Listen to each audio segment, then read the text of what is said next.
Assalamualaikum warahmatullahi wabarakatuh. Halo semuanya, aku harap kalian dalam keadaan baik dan bahagia hari ini. Aku Lovelia Aurel Pramita atau kalian bisa panggil aku Lovely. Aku dari mahasiswa Pendidikan Bahasa dan Sastra Indonesia semester 3. Hari ini aku bakal ajak kalian melakukan hal-hal yang bermanfaat di waktu weekend. Yuk ikutin aku terus.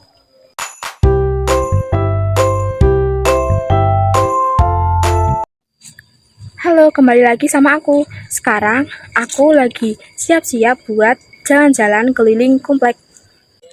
Di komplekku ini, walau hari libur itu nggak terlalu ramai teman-teman, jadi bakal nyaman banget tinggal di sini bagi aku yang nggak suka kebisingan.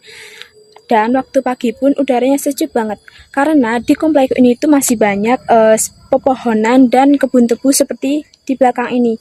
Jadi aku bakal tunjukin jalanan yang menurut aku itu suasananya sejuk. Nah, ini adalah jalanan yang aku maksudkan tadi, teman-teman. Kalau pagi itu suasananya itu sejuk dan rindang karena ada beberapa pohon yang ditanam di sini.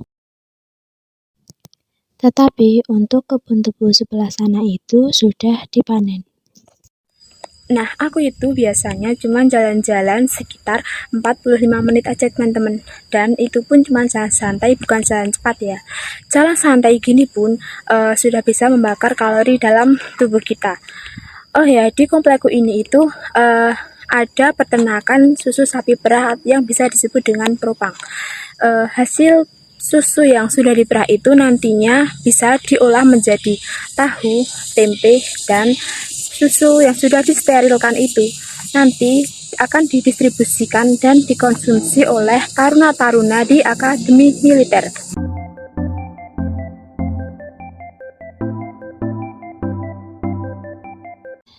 Nah, karena waktu udah nunjukin 45 menit, Yuk pulang ke rumah karena aku bakal tunjukin kebun kecil samping rumahku.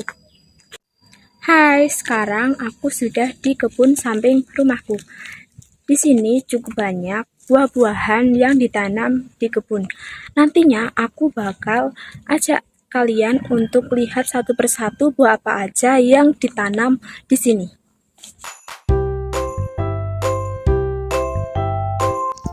yang pertama ada pohon jambu air. Jambu airku ini manis dan buahnya besar-besar, enak dan cocok banget dimakan waktu cuaca lagi panas.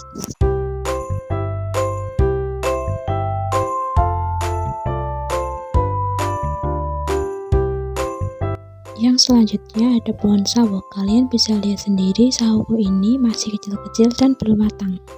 Nah, di sini pohon durianku pun juga sudah berbuah. Aku bakal tunjukin setelah ini. Nah, kalian bisa lihat sendiri di sini cuma ada beberapa aja karena yang lainnya itu sudah dipanen. Di sini juga ada pohon buah naga, tetapi sayangnya pohonnya ini selalu gagal untuk berbuah.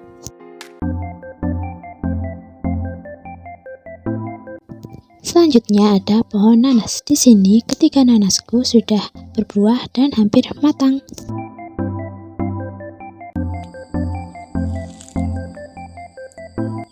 Dan yang terakhir ada pohon manggis. Di sini kalian bisa lihat sendiri kalau pohon manggisku ini mulai berbunga. Oh iya teman-teman, aku baru ingat kalau sekarang aku ada agenda ke museum. Siapa nih yang penasaran aku bakal ke museum mana? Kalau begitu, aku siap-siap dulu.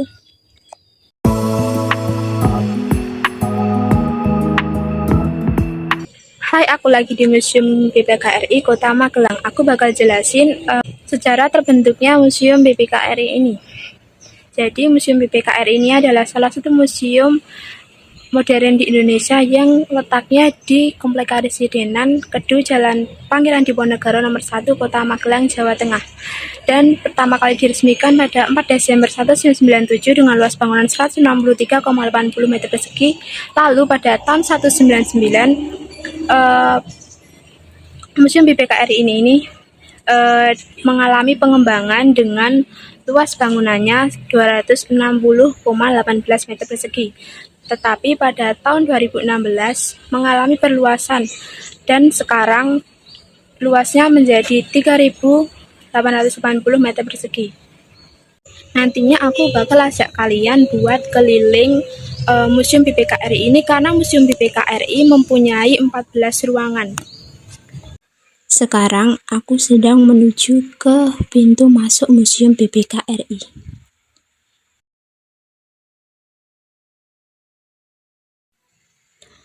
Nah, ini adalah bagian depan dan pintu masuk Museum BPKRI. Sekarang aku sudah memasuki bagian lobi di museum. Dan sebelum masuk ke Museum BPK ini, kita dianjurkan untuk mengisi data diri pada buku tamu bagian pintu masuk museum. Ruangan pertama ini adalah ruangan di mana lukisan batik diletakkan. Konservasi lukisan batik turut kembali dipamerkan sebagai filosofi tugas BPKRI dan juga dilengkapi dengan informasi digital yang modern. Yang selanjutnya yaitu ruang audiovisual. Tempat ini menampilkan beberapa film pendek yang terdiri dari beberapa film yang terinspirasi dari hasil pemeriksaan BPKRI. Selanjutnya adalah ruangan di mana kedudukan BPKRI dalam tatanan kenegaraan dijelaskan secara singkat dan rinci.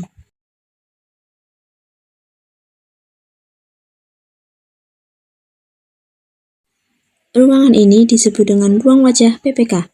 Ruangan ini mendeskripsikan profil BPKRI secara umum dengan visualisasi desain panel yang interaktif, mudah dimengerti, dan partisipatif. Selanjutnya ada ruangan dasar hukum BPK dan juga tugas BPK. Ruangan ini masih juga disebut dengan ruang wajah BPK. Di sini juga ada tempat di mana pakaian dinas BPKRI diletakkan. Ada 3 jenis pakaian dinas yang digunakan oleh pegawai BPKRI. Ruangan struktur organisasi BPK. Di ruangan ini dijelaskan mengenai struktur-struktur anggota BPKRI.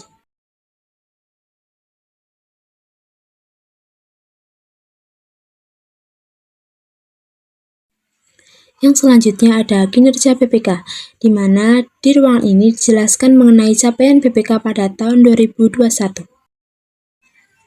Yang selanjutnya ada ruangan majelis perbendaharaan, di mana di ruangan ini juga terdapat majelis kehormatan kode etnik, yang disebut dengan MKKE.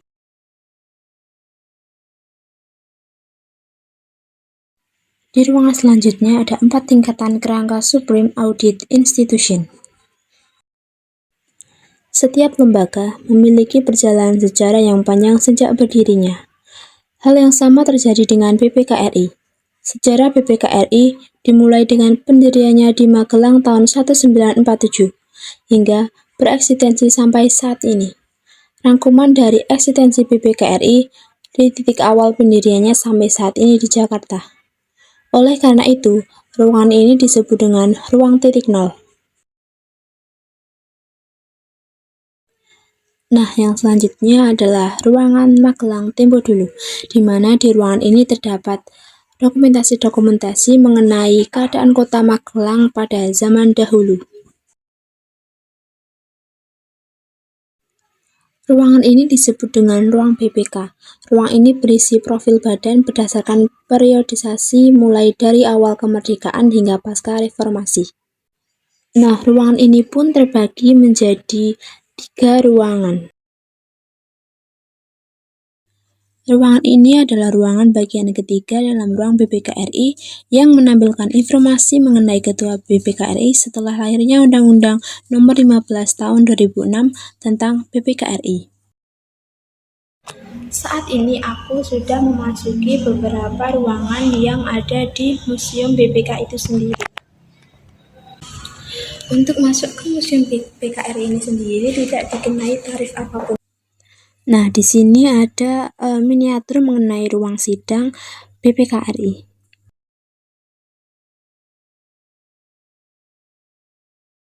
Setelah ini kita akan memasuki ruangan Kiprah Badan Pemeriksaan Keuangan Republik Indonesia atau BPKRI. Ruangan ini disebut dengan ruang rekam jejak, di mana diinformasikan tentang hasil pemeriksaan BPKRI. Nah, kita akan memasuki ruangan di mana dokumentasi dari kiprah BPK di dunia internasional diletakkan. Nah, bisa dilihat di sini terdapat dokumentasi-dokumentasi saat PPKRI bersama dengan negara-negara lain.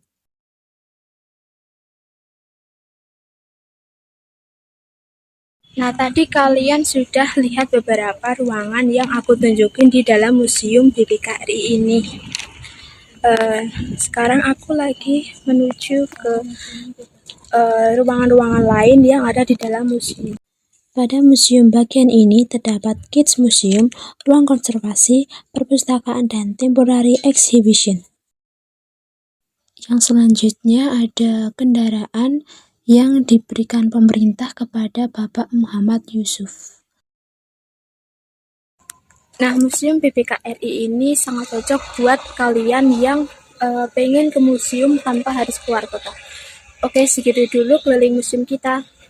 Bye. Nah, gimana nih pendapat kalian mengenai kegiatan-kegiatan yang aku lakuin hari ini? Semoga kegiatan-kegiatan yang aku lakuin tadi bermanfaat atau bisa menjadi inspirasi buat kalian di waktu weekend. Makasih udah ikutin aku hari ini. Bye.